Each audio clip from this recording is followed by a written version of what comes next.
इसलिए वह उसका इलाज करने लगते हैं। लेकिन जहर पूरी तरह से चढ़ चुका था, इसलिए अख्तर अपने शरीर से एक रक्षा बूटी निकालता है और उसे देखकर राजू समझ जाता है कि ये उसी आदमी का भाई है, क्योंकि ये रक्षा बूटी उस आदमी के शरीर पर भी मौजूद थी। जाते जाते अख्तर राजू से कहता है कि जहर सुबह तक उतर जाएगा और वह बिल्कुल ठीक हो जाएगा। साथ में वह कहता है कि उसका पूरा मन है कि वह यहाँ पर रुके, लेकिन उसे एक बहुत ही अर्जेंट काम है, इसलिए उसे जाना ही होगा। और वह उसे अपनी असलियत भी बता देता है। वह उससे कहता है कि उसका नाम अख्तर नहीं बल्कि भीम है और वह यहाँ पर अपनी बहन मल्ली को बचाने के लिए आया है। उसने कई बार सोचा कि वह अपनी असलियत को बता दे, लेकिन वह नहीं चाहता था कि वह अपने दोस्त के ऊपर कोई भी आँच आने दे। भीम यहाँ पर राजू से कुछ ऐसी बातें बोलता है जो कि एक सच्चा दोस्त ही एक दोस्त से बोलता है। अब उसी रात एक बहुत बड़े जश्न को देख पाते हैं, क्योंकि आज यहाँ पर स्कॉट सर आने वाले हैं। लेकिन तभी भीम के लोग एक ट्रक को लेकर अंदर घुस जाते हैं और उस ट्रक में भीम और उसके जानवर थे, और ये वही जानवर है जिन्हें वह लोग जंगल में पकड़ा करते थे। जिसके बाद भीम और उसके जानवर उन सभी लोगों को मारने लगते हैं और तभी पीछे से राजू अपनी पुलिस की वर्दी पहन कर आता है और उसे इस तरह देखकर भीम पूरी तरह से शॉक्ड रह जाता है, क्योंकि उसे ऐसा लग रहा था कि सिर्फ उसी ने असलियत छुपाई है,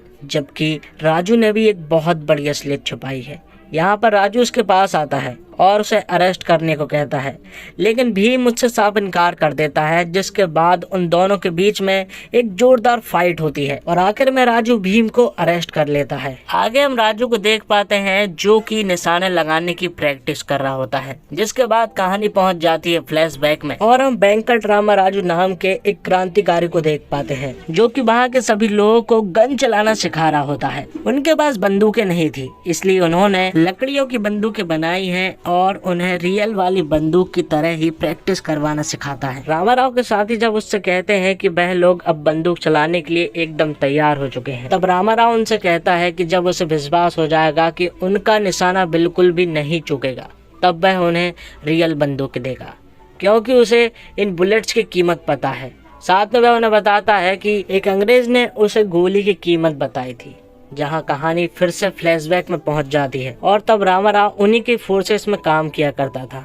यहाँ पर वह एक आदमी को सजा दे रहे होते हैं, लेकिन वह यहाँ पर उसे गोली नहीं मारते हैं, बल्कि वह लोग उसे हथौड़े से मारते हैं, क्योंकि वह एक गोली की कीमत उस आदमी से कहीं ज्यादा मानते हैं। इसके बाद रामाराव को गुस्सा आ जाता है और वह उस जॉब को छोड़कर तुरंत ही अपने गाँव आ जाता है, जहाँ पर उसने एक साथ में एक गन और कुछ गोलियां लेकर आया था। रामाराव की फैमिली में 4 लोग हैं, एक तो उसकी वाइफ और 2 बेटे।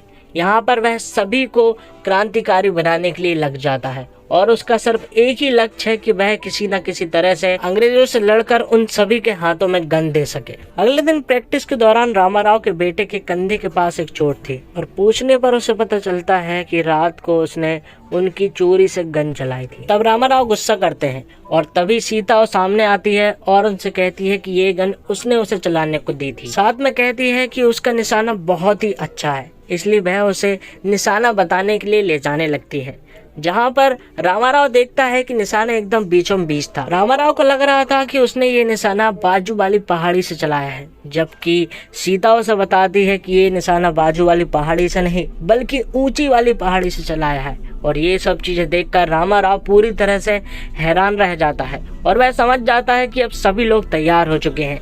और जब वह वहां से वापस आता है तो यहाँ पर अंग्रेजों ने अटैक कर दिया था और वहां पर वह सभी लोगों को मारने लगते हैं। लेकिन तभी यहाँ पर रामाराव अपनी गन को लेकर आता है और उन अंग्रेजों को मारने लगता है। लेकिन लड़ाई के दौरान रामाराव के हाथों में एक गोली लग जाती है, जिसके कारण उसकी एक उंगली टूट जाती है, जिसके कारण अब रामाराव के बेटे को गन उठानी पड़ती है और उन अंग्रेजों को मारना पड़ता है। यहाँ पर वह ऐसा निशाना लगाता है कि अंग्रेजों को दुम दबाकर पीछे भागने पड़ता है। अब प्रेजेंट के सीन में राजू एक खत लिखता है सीता के लिए और उसे यहाँ के हालात बताता है। वह लिखता है कि जल्द ही वह अपने मिशन में कामयाब हो जाएगा, लेकिन उससे एक बहुत बड़ी गलती हो गई है। उसने अपने एक दोस्त को धोखा दिया है और अब वह अपने आप को कभी भी माफ नहीं कर पाएगा। अब अगले दिन राजू स्कॉट सर के पास जाता है, जहाँ पर स्कॉट सर भीम को सबके सामने सजा देने को कहता है। अब अगले ही दिन भीम को सजा देने के लिए राजू एकदम तैयार था। यहाँ पर राजू भीम से कहता है कि अपने आप को सरेंडर करके घुटने के बल बैठकर स्कॉट सर से माफी मांग लो, लेकिन भीम साफ इनकार कर देता है, जिसके बाद राजू उसकी बहुत पिटाई करता है। राजू उसे अधमरे की हालत में कर देता है, लेकिन भीम घुटने नहीं टेकता है। साथ में वह एक गाना भी गा रहा होता है जिसे सुनकर सभी की रूह कांप जाती है। आखिर में भीम बेहोश होकर गिर जाता है। राजू बिल्कुल भी नहीं चाहता था कि वह भीम को मारे, वह इसलिए कर रहा था ताकि वह अंग्रेजी ऑफिसरों के दिल जीत सके। वह रोता जा रहा था और भीम को मारता जा रहा था, जिसका फल ये मिला कि उसी रात उसका प्रमोशन कर दिया गया और अब उसे हथियारों को सही सलामत दूसरी जगह भेजना था। और इसी पल का वह लोग सालों से इंतजार कर रहे थे। ये काम उसे परसों करना था, लेकिन परसों ही भीम की फांसी भी थी। इसलिए वह अपने चाचा से कहता है कि वह पहले भीम की फांसी को रोकेगा और उसे बचाएगा। हमारे लोगों तक हथियार नहीं भी पहुंचे तो भी चलेगा। जिस पर उसके चाचा उसे कहते हैं कि हमने इस वक्त का सालों से इंतजार किया है। जिस पर राजू उन्हें बताता है कि हम जिन हथियारों की बात कर रहे हैं वह हथियार भीम है। बाबा चाहते थे कि हर एक आदमी के हाथों में हथियार हो, लेकिन भीम के जज्बे ने हर एक इंसान को हथियार बना दिया और वह इस जज्बे को लोगों तक पहुंचाएगा और इसके लिए उसे जान भी देनी पड़ी तो वह खुशी खुशी दे देगा। आगे स्कॉट सर और राजू भीम से मिलने के लिए जेल में जाते हैं, जहां पर स्कॉट सर उसे अगले ही दिन फांसी देने वाले थे। लेकिन राजू उनसे कहता है कि उसे फांसी इस तरह से नहीं देनी चाहिए, बल्कि उसे तो सभी लोगों के सामने फांसी देनी चाहिए जहां पर मल्ली भी खड़ी हो। इसलिए वह उनसे जगह बदलने को कहता है और स्कॉट सर भी मान जाते हैं। अब अगले सीन में हम देखते हैं कि राजू वहां पर रखी हुई सारी गन को खराब कर देता है, जिसके बाद अगले दिन स्कॉट सर के सभी लोग भीम को फांसी देने के लिए निकल पड़ते हैं, जहां पर राजू सबसे आगे था। तभी राजू एक पेड़ से उन सभी के रास्ते ब्लॉक करने की कोशिश करता है, लेकिन यहाँ पर स्कॉट सर आगे निकल जाते हैं और फिर राजू को एक गोली मारते हैं। गोली तो मिस हो जाती है, लेकिन राजू एक पेड़ के नुकीले भाग से टकरा जाता है और उसे एक गहरी चोट लग जाती है। दूसरी तरफ जब भीम को फांसी देने के लिए यहाँ पर लाया जा रहा था, तब राजू के चाचा उसके हाथ में बड़े ही चालाकी से एक ब्लेड उसके हाथ में थमा देते हैं और भीम यहाँ पर खुद को छुड़ाकर उन सभी को बहुत मारता है। जंगलों के रास्ते से मल्ली जब भीम की तरफ आ रही होती है तो पीछे से राजू ने उन सभी को साफ कर दिया था, जो कि मल्ली ने नहीं देख पाई थी। अब जब मल्ली भीम की तरफ भागते हुए आ रही थी तो मल्ली के सामने ही एक आदमी छिपा हुआ था और वह मल्ली को गोली मारने वाला था। इसलिए राजू मल्ली के बाजू से निशाना लगाता है और उस छिपे हुए आदमी को मार देता है। लेकिन यहाँ पर भीम को ऐसा लगता है कि राजू मल्ली को मारने वाला था, इसलिए भीम राजू के सर पर एक जोरदार प्रहार कर देता है, जिससे कि वह नीचे गिर जाता है और भीम मल्ली को लेकर वहां से उड़नछू हो जाता है। और यहाँ पर राजू उन सभी पुलिस वालों को रोक रहा होता है और वह अरेस्ट भी हो जाता है। फ्लैशबैक के सीन में हम देखते हैं कि राजू जब अपने गांव से शहर की तरफ निकला था तो उसने गांव वालों से वादा किया था कि वह हथियारों को लेकर यहाँ पर आएगा, वरना वह यहाँ पर कदम नहीं रखेगा। दूसरी तरफ भीम को ढूंढने की पूरी कोशिश जारी थी। यहाँ पर उन्होंने हर एक इलाके को घेर लिया था। उन्होंने दिल्ली से आगरा तक के पूरे रूट को बंद कर दिया था, लेकिन उन्हें शक सिर्फ एक ही जगह पर था, वो है हाथरस। और यहाँ पर भी वह लोग छानबीन करने के लिए जाते हैं। कुछ महीने बाद के सीन को हम देखते हैं कि राजू अब लॉकअप में बंद है और यहाँ पर उसकी बहुत ही बुरी हालत है। उसके पैर में बहुत ही ज्यादा गहरी चोट लगी हुई है और वह चल भी नहीं सकता है। वह लोग राजू को अंडरग्राउंड वाली काल कोठरी में बंद कर देते हैं। वहीं दूसरी तरफ हम देखते हैं कि भीम के साथ जो लोग थे वहां पर पुलिस वालों ने अब छानबीन करना स्टार्ट कर दिया है और वह उनके घर भी घुस गए थे। लेकिन तभी हम यहाँ पर सीता को देख पाते हैं, जो कि उन पुलिस वालों से कहती है कि यहाँ पर चेचक फैल चुका है और वह बहुत ही तेजी से फैल रहा है। जिसके बाद अंग्रेज ऑफिसर पीछे हो जाते हैं और वह दूर से ही टॉर्च के सहारे सभी लोगों को देखने लगता है। तो सीता उसके पास चली जाती है और उसका हाथ पकड़कर मदद मांगने लगती है, जिसे देखकर वह ऑफिसर उसके पेट में लात मार देता है और फिर वह वहां से चला जाता है। जिसके बाद जब वह लोग सीता से पूछते हैं कि वह कौन है और यहाँ पर क्यों आई है, तो सीता उसे बताती है कि वह यहाँ पर राम के लिए आई है। वह ब्रिटिश सरकार के लिए पुलिस का काम करते हैं, लेकिन वह हमारी तरह एक क्रांतिकारी है। साथ में उन्होंने एक खत लिखा था जिसमें उन्होंने लिखा था कि उन्होंने अपने एक दोस्त को धोखा दिया है और वह खुद को माफ नहीं कर पाएंगे। साथ में वह फ्लैशबैक की पूरी स्टोरी बता देती है कि किस तरह से रामाराव ने सभी लोगों को क्रांतिकारी बताया था। और यहीं पर फ्लैशबैक की स्टोरी आगे बढ़ती है, जिसमें रामाराव ने खुद को सरेंडर कर दिया था, क्योंकि उनके पास सिर्फ एक ही गोली बची थी।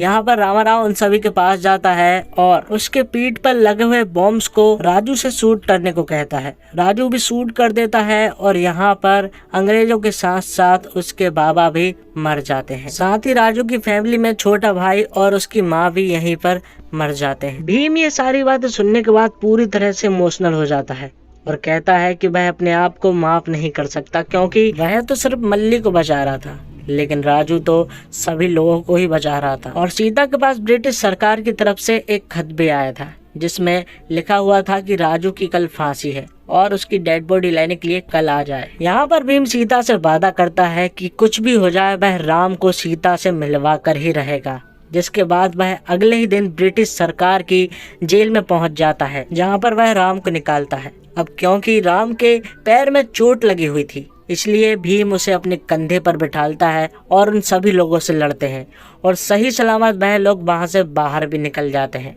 यहाँ से जाकर वह डायरेक्ट राम जी की मूर्ति के पास पहुंचते हैं और भीम उसे राम जी के पूरे वस्त्र पहनाता है। उसके बाद एक ऐसा संग्राम देखने को मिलता है जो कि आपने आज तक किसी भी फिल्म में नहीं देखा होगा। यहाँ पर राम बारी बारी से धनुष बाण से सभी को मारता है, जिसके कारण वह लोग ये नहीं देख पाते हैं कि आखिर तीर कहाँ से आ रहे हैं। वहीं दूसरी तरफ भीम भी सभी लोगों को बहुत ही बेरहमी से मारता है। अब वह लोग स्कॉट के महल के पास पहुँचते हैं, जहाँ पर स्कॉट इनके ऊपर तोप चलाता है और तभी ये लोग भी एक जलती हुई बाइक को स्कॉट की तरफ फेंकते हैं। स्कॉट को ऐसा लग रहा था कि ये बाइक उसकी तरफ आ रही है, लेकिन वह बाइक तो जाकर कमरे में चली जाती है और कमरे में बहुत सारे बॉम्ब रखे हुए थे, जिसके कारण वहां पर एक बहुत बड़ा धमाका होता है और वहां के अंग्रेज सारे मर जाते हैं और आखिर में भीम स्कॉट को मारता है। ऐसे से राजामौली का सिनेमा बनाने का अपना एक सपने लोक है। हालांकि इस बार उनकी कहानी महिष्मती से किसी काल्पनिक लोक की नहीं है, लेकिन धरती पर जो कुछ उन्होंने कई साल पहले रचा है वह अतुलनीय है। राजामौली का सिनेमा विश्व सिनेमा की उस पटरी पर आ चुका है जिसमें कथानक का विस्तार किरदारों से ज्यादा उसकी कायनात करती है। राजामौली सिनेमा के उन फिल्मकारों में से है जिन पर हमें गर्व होना चाहिए कि इंडियन सिनेमा में हमारे अपने किरदारों के साथ भी इस तरह के विजुअल इफेक्ट वाली फिल्में बन सकती है। निर्देशक ने दोनों ही किरदारों के इंट्रोडक्शन सीन को कुछ इस तरह से सजाया है कि आप जान जाते हैं कि इन किरदारों का मिजाज कैसा होगा। दोनों कलाकारों द्वारा पानी से बच्चे को बचाया जाने वाला सीन हो या अंग्रेजों से लोहा लेने वाले दृश्य, हर सीन आपकी सांस रोक देता है। दर्शक के तौर पर कभी आप चीखते हैं तो कभी सीटी या ताली बजाते हैं। फिल्म का फर्स्ट हाफ बहुत मजबूत है, आप उत्तेजना के प्रभाव में बहते जाते हैं। राजामौली ने अपने इंटरव्यू में कहा था कि कहानी के नैरेटिव में किरदार ज्यादा अहम है और इस बात को रामचरण और जूनियर एनटीआर 100% सही साबित कर दिखाते हैं। अभिनय के मामले में रामचरण और जूनियर एनटीआर दोनों मंत्रमुग्ध कर देते हैं। फिल्म में दोनों किरदार जल और आग का प्रतिनिधित्व करते हैं और भीम के रूप में जूनियर एनटीआर ने फिल्म में जज्बाती पक्ष को मजबूत में थामे रखा है, जबकि रामचरण ने नायक के रूप में आग अर्थात बेरहम जल्लाद दिखाया गया है। मगर जब उसकी क्रूरता के पीछे दर्शक उसका मकसद जान जाते हैं तो उस चरित्र से भी प्यार होने लगता है। आलिया भट्ट का रोल बहुत छोटा है मगर प्यारा है। अंग्रेजी लड़की जैनी का किरदार कहानी में अच्छाई के पक्ष को मजबूत करता है। अजय देवगन की उपस्थिति फिल्म का भव्य पक्ष बताती है और इसी के साथ ही एक्सप्लेनेशन यहीं पर खत्म होता है। तो दोस्तों, उम्मीद करता हूँ आपको ये वीडियो पसंद आई होगी। वीडियो अगर आपको जरा सी भी अच्छी लगती है दोस्तों तो वीडियो को लाइक जरूर कीजिएगा और चैनल को भी जरूर से जरूर सब्सक्राइब कीजिएगा, ताकि आपको आगे इसी तरह के लेटेस्ट और फ्रेश कंटेंट मिलते रहे। धन्यवाद। Thanks for watching.